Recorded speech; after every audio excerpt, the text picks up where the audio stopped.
Hi there, I'm Carol Sanick with Carol Sanick Unscripted.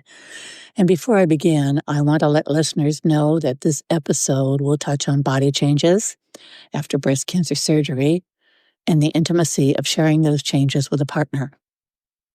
I'll keep it respectful, but I believe it's important to talk about openly.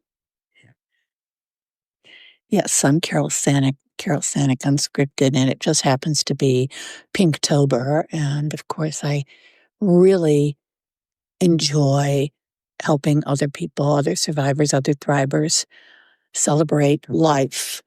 I'm at the 32-year mark of having heard the words, "You have breast cancer." Okay, so I had reached the 5-year mark, the milestone we survivors call the magic year. At 5 years, the statistics change, the odds shift, you breathe a little easier. You can check off a box and say, well, I made it this far. It was about that time that I started dating Larry, my late husband. We were only on our second or third date when I knew I needed to tell him that I had breast cancer, or that I'd had breast cancer. Emphasis on had. It didn't feel fair to hide it.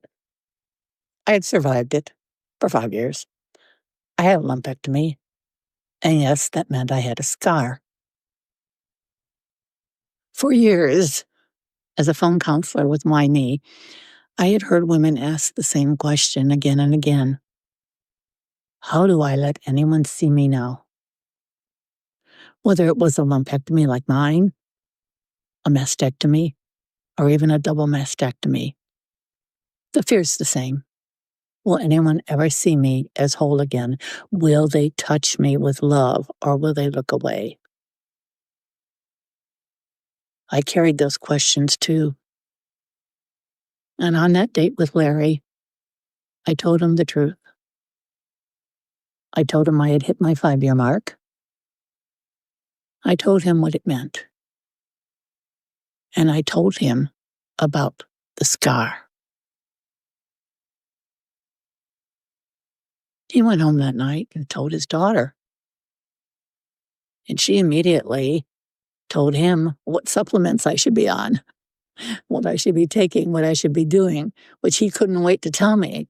And I thought that was really, really very sweet, because he was a sweet man.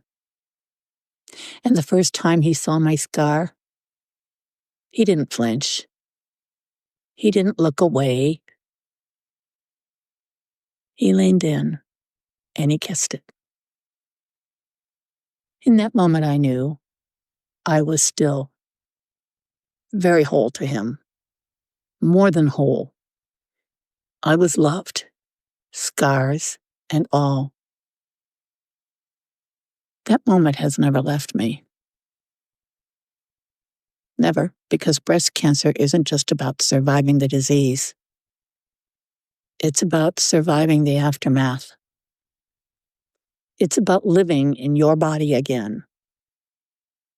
It's about trusting that you can be seen fully by someone else. So what have I told other women? One woman recently actually reached out to me through Facebook and told me she has taken a lover and she would like to be able to join him in the shower. He would like her there too, I'm sure. And I said, honey, make it easy on yourself. Just turn your back to him right now. Just turn your back to him. As time goes by, you'll become more comfortable. She wrote me and said that it worked, and that he turned her around and held her tight against him. Good man. Good man. I survived cancer, yes, but I also survived learning how to be loved again. And for that, I'll always be grateful. Always. To Larry, to the woman who asked me the hard questions, and to the milestone that gave me the courage to say, this is me.